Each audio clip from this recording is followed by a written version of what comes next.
Hi, I'm Chris Waddell, and I'm here with NACTV's Coffee Chat this week, and I have the opportunity to interview Sienna, our wonderful dance instructor here at Arts Forward. We did the interview, we're doing the interview at Arts Forward because she's just spent how many hours? Well, I woke up at 5 this morning, and I live in Winnipeg, so I drove starting at 6 a.m. to get here by 8 a.m., sometimes 7:45. And then I start teaching at 9, and I go until 4:30 with one half-an-hour break. Okay, you don't mind sitting down then? I don't mind sitting down, it's great. Oh, okay. We'll get into the kids in a minute. I want to talk about Sienna. Okay. What's your background that you end up coming to little old Neepawa to teach children dance? Well, I grew up in Brandon, Manitoba, and I started dancing when I was 3 years old at a studio called Step in Time Dance Studio, and yeah, I will forever cherish them. They brought me to where I am today and forever love them. My mom, Tanya Dennis, is from St. Rose du Lac up north. So we've kind of like always been around this area and the escarpment of the mountain.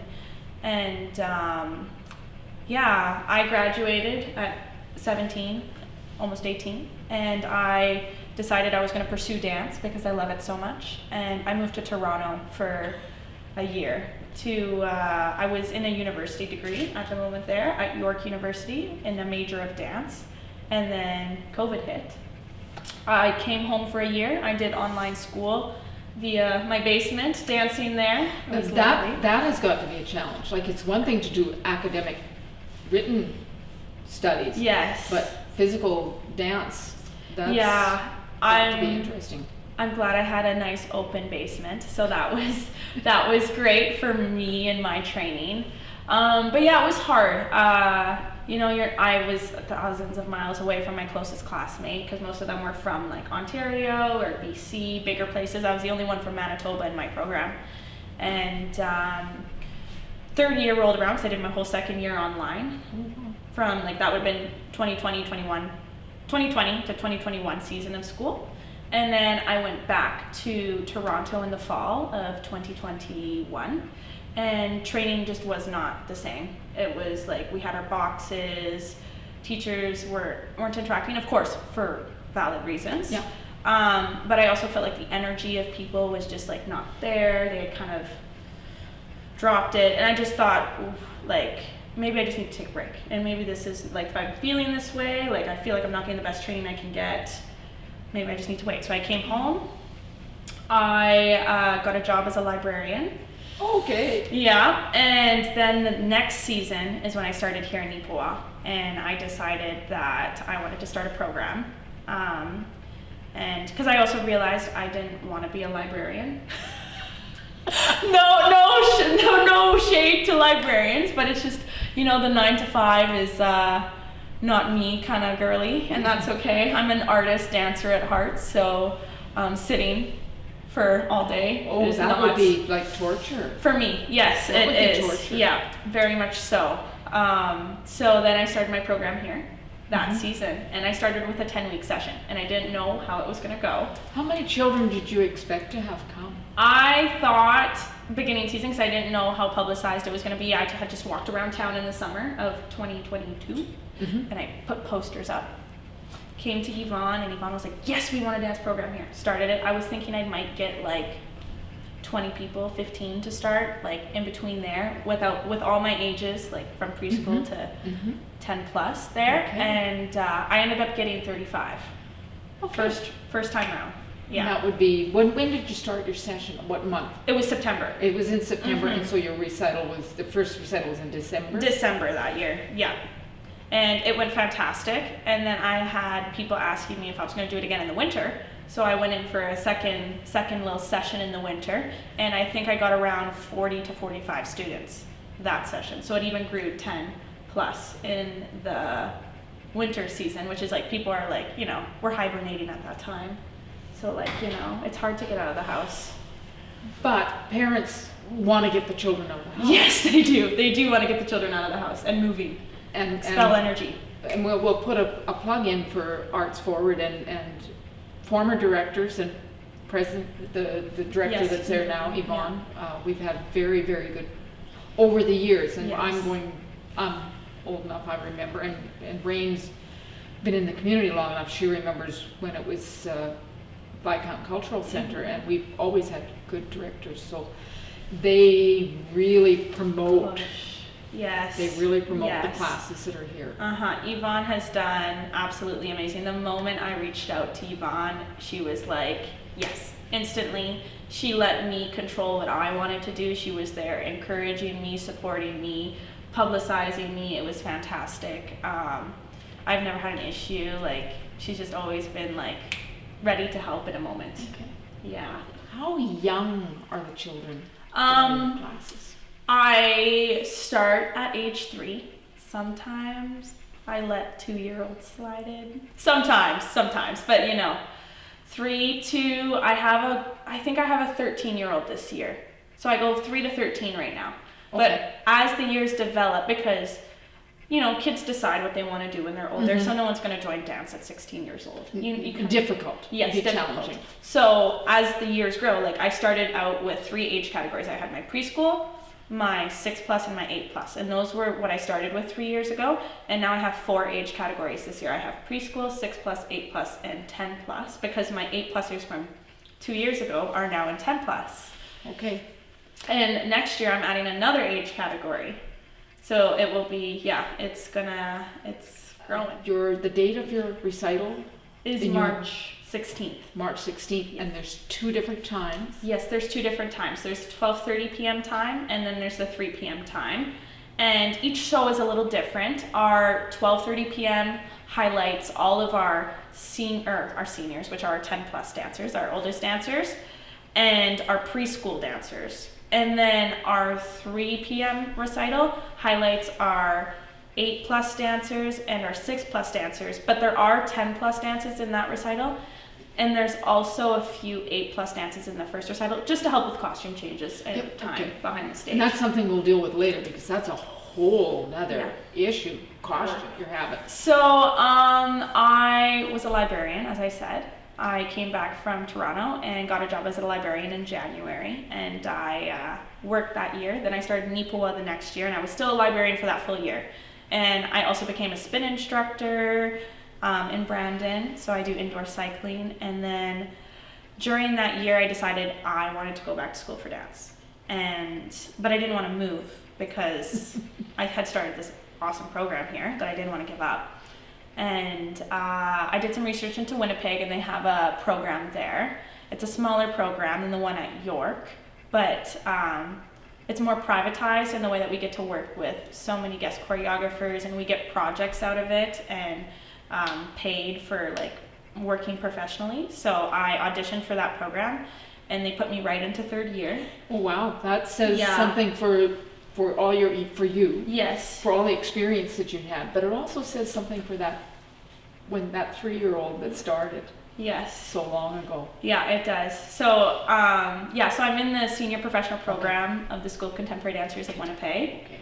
And it's affiliated with University of Winnipeg. So I will be able to finish my 4-year Bachelor of Honors in dance, major in dance. I'm graduating this fall, yes. Good girl. Thank you. Your mother and father are proud. Very, yes. So I will be finally graduating after 6 years of this whole process. And I'm getting some professional work. I'm working internationally this summer. Okay, where will you be working internationally? This one's not international. In June, I'll be going to Toronto to work with a couple choreographers that are based in Toronto and put on a show there. And then in July, I'm flying to Brazil. And I'm dancing in a festival there with my classmates. And that's all funded by the school. It's a nonprofit and everything, and we've been fundraising. And then from Brazil, I'm flying to Paris. And I'm doing this like workshop intensive with this choreographer who brings in a bunch of choreographers, and at the end we'll have a show, and I'll be demonstrating that show. So I'll be gone from middle of July all the way to the beginning of September this summer.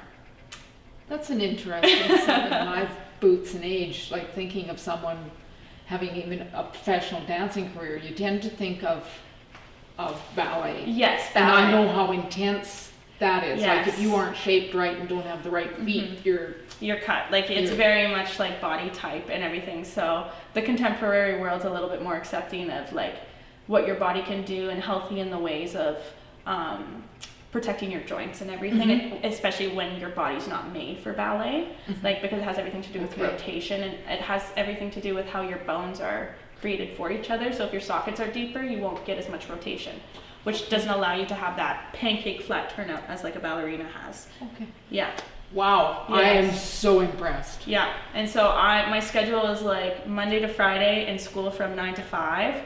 I teach in Winnipeg as well. I teach in the junior professional program at the School of Contemporary Dancers. I teach ballet and hip hop in that program. And so those are after school hours. So I go from 9 to 5 for me. And then I go 5 to 9 for them, the junior professional program. They're about teenage years into adult, young adult. Well, that'll be very different than what you do. Very, yeah. It's a progression. So I get them when they're pretty much already trained. And I'm just fixing itty bitsy little things, and I'm challenging them to go further in their dance, like creating artistry and movement quality and that. Like I'm not focusing on, this is first position, you know, like here I'm teaching basics, which is lovely. I love going back to the basics because I don't get that very often for me too. And then teaching them also gives me a challenge to be like, how do I inspire them as young adults into becoming professional dancers? Because you will find a real difference. I mean, keeping the attention of 5-year-olds is its own challenge, and 3-year-olds, but they're easily inspired. Like they're enthusiastic. Yes, very much so. You've managed to retain a lot of those beginners that came on 3 years ago, almost 4 years ago. Yeah, lots of them. And I was talking to a grandmother while you were finishing off classes, and the middle granddaughter had gone on to gymnastics, which ties right in with what she'd learned from you. Exactly. Yeah, and like they tie over. Like I know, like I chose dance, and I would have loved to have done gymnastics. I didn't do very much of it, but I would have loved to take a little bit more here and there just to like find out how to do those cool tricks. And the same thing with how gymnastics, like their floor routines need to be smooth and need to have that movement. And sometimes you see those gymnasts who are just, and they could use a little dance training. So I think they fold 2 and 2 together because they're so beneficial for one another. Okay. Yeah, for sure. Fascinating. Yeah. Absolutely fascinating. So you've got all these children. Like you mentioned hip hop. Yes. You mentioned jazz. Yes. I think. Ballet. There's and you teach these children some ballet moves, or is it just positioning? We do dances, yeah. Like I'm teaching them like beginner basics. We're learning the simple things like positions, like first position, second position, third position. We're talking about positions of the arm. I'm seeing your knees. My legs are doing them too, yeah. We skip around the room. We're learning how to skip because skipping's hard for 3-year-olds, of course. Oh, yeah. Hard, yeah. So It's hard for 75-year-olds too. I can imagine, yeah. It's hard for me sometimes. I'm going around those rooms and I'm getting winded. I'm like, woo! But yeah, so we're more working on basics. We're still creating movement and dances and all of that. But yeah, it's very basic here, for sure. From the young levels, yeah. So this schedule you're talking about, do you have any days off in the week? So I used to teach spin on Sundays, so I used to not, but now I don't teach spin on Sundays. Okay. But sometimes I have other commitments. So for example, tomorrow we're fundraising for Brazil. Okay. And I have to teach a dance class to anyone who comes and pays to come to the dance class. So I've been going, I'm going 7 days right now and jumping right back into another week. And last year I went 7 days all the time because I used to teach spin. Mm-hmm. But so, you're living in Winnipeg. I live in Winnipeg, yes. What's your proudest moment to this point? To be honest, if I'm talking like in the realm of teaching dance, I have lots of proud moments in like different areas. But teaching dance, I'd have to say like, I think my first recital back in 2 years ago in December, it was just like, whoa, like this, like I put this together, like and like just seeing all those kids on stage and loving it, and the girls were just so excited to put on their costumes and do all their makeup, and you know, like just being able to offer that to them and give them those experiences is like, it's just so fun to see, and it like warms my heart that like what I went through as a child, they get to go through and have that opportunity. And so that makes me super proud that I'm able to offer that, and I'm willing to like drive out here, because a lot of people just don't want to. I would imagine you have acquaintances and friends who say, you what? Yeah, like waking up at 5 a.m. on a Saturday and having an early night on Friday. Like, there's a lot of things I have to say no to. Like, a lot of my friends will be like, oh, let's go for supper, or let's go have, drinks. And, like, you're in the city, right? So there's lots of things to do in the city, and I'm just like, I gotta go home. I gotta be in bed by 9. Like, I'm tired. Yeah. You just mentioned, going, you'd go for a drink after a glass of wine, Yeah. whatever. Is there dietary things that you as a professional dancer have to Take care of? take care of? For sure. Like, I make sure I'm getting all my protein in. Like, I make sure that there's protein in every meal that I eat. I constantly carry little snacks on me since I'm dancing 7 hours a day. Sometimes, like, 12 hours a day when I'm teaching, especially right after. Granola bars, apples, little things like that to boost my sugar when I'm feeling tired. I don't get very many breaks, so it's like you start kind of viewing, like, don't get me wrong, I love food. Like, it tastes delicious, but I definitely view food as also fuel. Okay. Yeah, like even if I'm not hungry, I'm like, oh, I should eat this apple. So you definitely have to take care of, like, being aware of what have I put in my water or my body today? Have I drank enough water? Am I dehydrated? I've sweat way too much today, and I've only had 1 bottle of water. Do I need to take care of that? So there is, like I say, I was vaguely familiar with the ballet World. and that's we won't Yeah. even. God bless them. God bless them. Yeah, I feel like it's getting better nowadays in our society, but I think there's still struggles within that regime. But in the contemporary realm, I'm not saying we don't deal with that at all, but for sure it's more body positive and Well, I was going to say, in the world in general, the body image and angsting about how I look. Yeah. And eating the right thing and Yes. being the right shape is there without Even being said. being part of a career. Yes. It's just being there. Anyway, Yes. that's fascinating. Yeah. These are all background things to what Yeah. goes in. But the real fun is coming on that Saturday or Sunday Yes. to the Roxy Theatre in Neepawa on Hamilton Street. I don't know what it's called. Hamilton Street. There you Hamilton go. Street. I just know where it is. Yes, you can find it. It's that big old building on Hamilton Street. And you have costume changes, and you've got costumes for how many children? I think I'm estimating right now 80. I have 80. around 80 kids, but lots of those kids take multiple classes. So I think I had about like 100 and some class registrations, like over 100. Like, we're getting up there, probably between 100 and 150 class registrations. And so that's that many costumes I have to order and organize and put names on bags and make sure that they get delivered and being brought back and fit and alter and all on my spare time that I have. Do you have a background crew in the costuming that helps a little? I'm not much of a sewer, but I try my best, and my auntie's a good sewer, she'll help me. And I have some friends at school that sew a lot, so I get tips from them, and they'll tell me what to do. And then I have a bunch of people from school that I go to school with that help backstage during the recital. So they come and do costumes and hand them out, and then they take care of all the kids backstage while I'm in scene. And Because, just so you know, that is an absolute blast. Yes. I had the good fortune to help at the second recital in the first year. And I didn't know most of the children, and they don't know me. And so they're shy, like, who's this person? But it's organized chaos, herding cats. Like, it is amazing. Because Sienna is out there, if not on the stage, right in front of the stage or on the wings, directing them like a choir director. And you don't want to watch just the children. You want to take a glance over if you can see the choir director, the dance director. It's worthwhile. Yeah. Because in order to get it out of the children, you have to express even more Yes. correctly. Yes. Correct? Yeah, they always say like, oh, like I never knew how much, like, especially young kids, like a dance teacher, it's more like an acting job than a dance teacher job, because what you're doing is like very simplistic. Like I could teach an adult, you first position, second position, and you could remember that. Yeah, sure.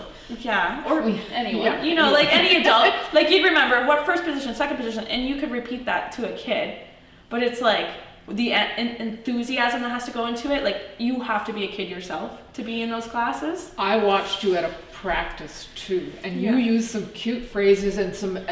Yeah. It's not. We're going to do a plie. We're not going to do a position 1, position 2, position 3. No, it's like Describe some of the things that you say. So, for example, I'll be like, okay, find your pizza, because your first position is like your toes apart, your heels together, which equals like a V, and you're making your slice of pizza. So like, make your pizza, and then like for like a plie, which would be like open your knees like this, I would be like open your oven, and put your pizza in the oven, right?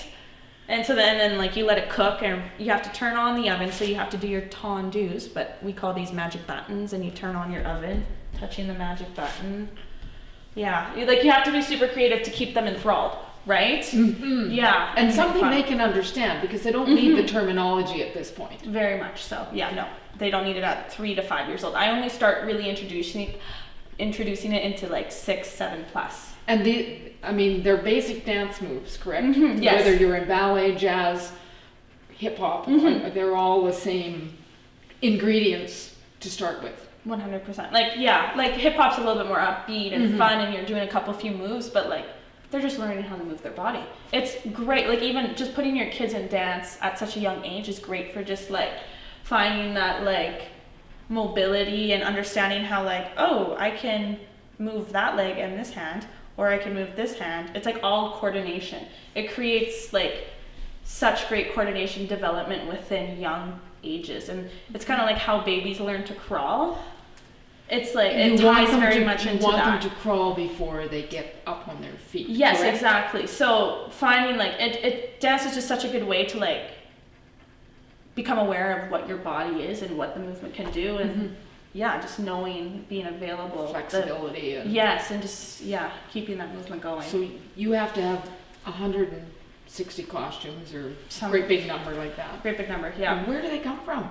I order them online through Amazon, other websites. I try and maneuver lots, be creative with them with color and what the kids tell me they want, of course, because they have an opinion. We all want a tutu, or maybe we don't. Maybe we want a lion costume because we're going to be a roar. Yeah. So I try and please the kids as well as please myself as a vision, like because I create the dance and I see a vision and see what I want to see on them, and then they tell me what they want to see, and sometimes they win. And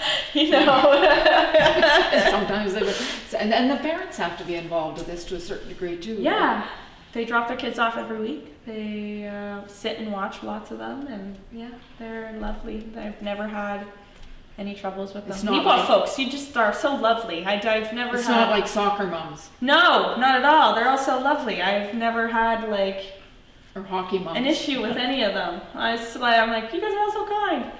Coming from Brandon, I hear all the issues, and I'm just like, there's more dramatic dance. Dramatic, I don't know. We won't even get into that. I think I would have loved to have done that as a child. Yeah. Like I like creative movement and expressive dance.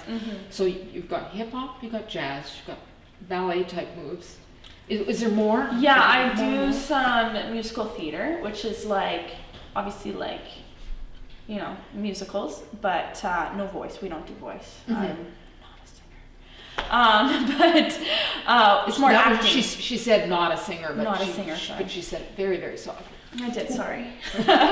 And so that's more like acting and dancing put together. So lots of facials. We're working on how to portray a story in that. And then I also do lyrical with the older age group, and that's a mix of ballet and jazz together, a little bit softer, a little bit movement. The one that the child was practicing was here, lyrical. that was lyrical. Yes. Okay. What I enjoyed most was watching her younger sister mirror what she was doing. And of course, she's seeing her sister, and she's that half a beat behind, or so. But she was trying to do all of it, and it was just fascinating to watch I wouldn't call it mimicry, but shadowing it. Yes, she just wants to be her. Yeah, and I mean, we have an interesting community dynamic because we have a high immigration and workforce, Yes. and from the Philippines, from Ecuador, from all over. Do you have a good mix of children from other ethnic groups other than born here and got? And I know the great grandparents. No, of course, yeah. No, I'm starting to get a lot in my younger age groups, which is lovely. So like my preschool classes, I'd say they're probably almost half, to be honest. Excellent. Yeah, it's super excellent. And so I hope to see that comes through and stays there, because like, as much as you could say like ballet is, you know, a European style dance, which it totally is, and it was colonized and brought here. I've had so much joy learning other like styles of dance, such as like grass dancing from indigenous cultures, and I've also done some Filipino cup dance. I might be wrong, but I'm pretty sure I've done that. Because we have a Filipino day celebration here in the summer, and the dances from the different regions are amazing. And we have the First Nations come to our community as well. Yeah, and I love learning all different styles of dance, even though I would never teach them because I'm no like master in them. Like we have some pretty good teachers in the community. Yeah. That put on some amazing combinations, and this is picking out the Filipino culture because it's the most obvious, but I'm sure it's in others. They love to perform. I know. They love to perform. I don't know why. It's just a thing. They just love to perform. I love it. And they're very supportive of their children performing. Yes. And we're maybe a little more shy, a little more reticent in our culture. So, you know, that you get to work with others, and you've learned some of the other dances from other cultures. Just like when I was in Toronto, I did a couple workshops and other things that were brought into my school. It was awesome. I love doing that stuff. I would never teach them. Don't come asking me to teach that stuff because I don't know. But I'm not a master. We have people who are they probably wouldn't consider themselves masters, but they sure have put on. They definitely know what they're talking about. There is some really good entertainment. Yes. This has been fascinating. I love talking to you. I don't see you, and obviously you're busy when you're here on Saturdays. Yes. 12:30 p.m., 3 p.m. It's $5 cash to enter for anyone above the age of 12. So 12 and under is free to get in. And then $5 cash at the door. There's also I'm forgetting her name right now. I'm blanking, but someone's doing flowers. Someone's bringing flowers to sell. You can also pre-order flowers from her. That would be Flowers on 16? Yes. She's Flowers on 16. And she has an outlet in town. She brings in arrangements to Harris Pharmacy. Yes, but she'll be there to sell flowers as well. If, like, you would want to buy one to give to one of the performers. And it's going to be great. $5 cash to enter.